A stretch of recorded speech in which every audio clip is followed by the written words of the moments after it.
conduct of both current and retired members of the Calgary Police Service has culminated in a number of charges.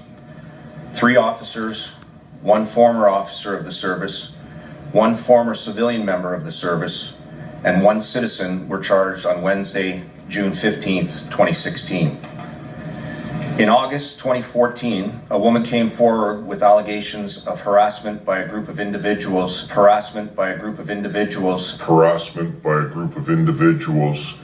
she believed had been hired by her ex-common-law husband.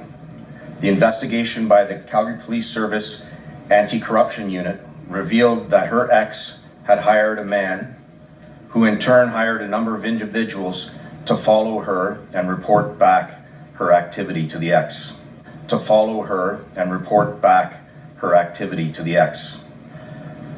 The man who was initially hired by the ex is a retired member of the CPS and conducted security work after he left the service. Investigators believe he, in conjunction with his wife, who is a former civilian member of the CPS, engaged the services of 3 current members of the Calgary Police Service who unlawfully followed, watched, and harassed the victim. In addition, the members allegedly accessed police databases to gain private information about the victim to assist in their actions. As a result of the investigation, the following people have been charged.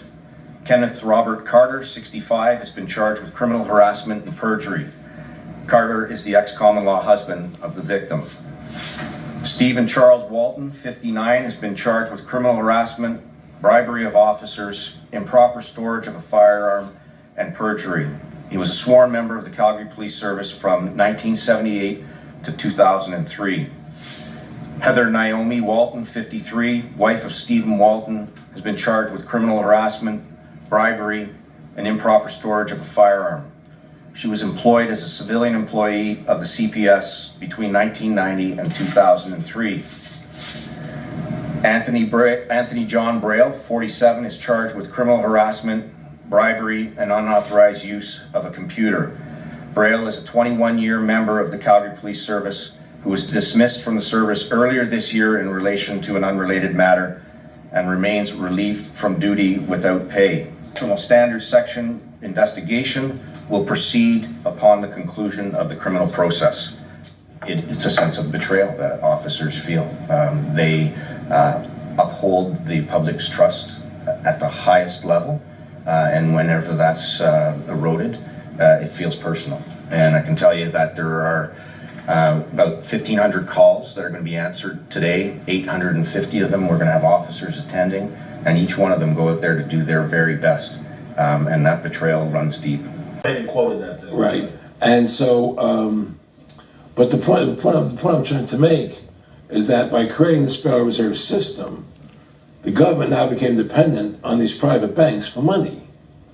And they started taxing us, you see. And so now what happens is that in 35, I believe it was, Social Security started.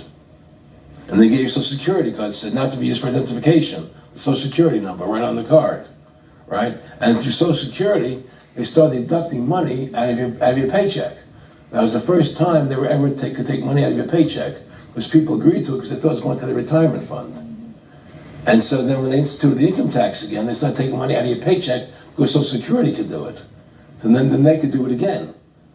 You see what I'm saying? And so now they've even taken control of the tax payment itself. I mean, literally like you're a slave, they're Right. taking it right there when you make it. Exactly. They don't even trust the public enough to go Send them and a pay it check. themselves, you know? Right. So they take it out automatically because they know people aren't going to want to pay it. So what's happened is that through the implementation of the Federal Reserve System, the government has become vested in these bankers, and they get their money from the bankers.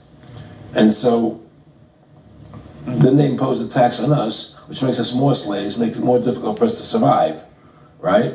Giving them more profits. And now what's happened is that through the Federal Reserve System, the bankers have pretty much taken control of our government. It doesn't matter Republican and Democrat anymore, because they're both the same. Neither one of them are talking about changing the Federal Reserve System or stopping the payment of taxes, or any of the big issues that face Americans, right? So, and that's the truth.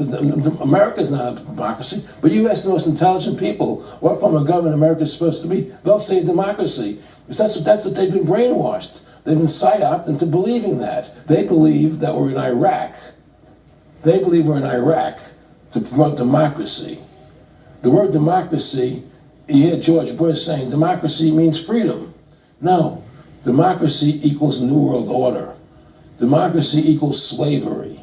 The word democracy is not synonymous with freedom. It's the opposite of freedom.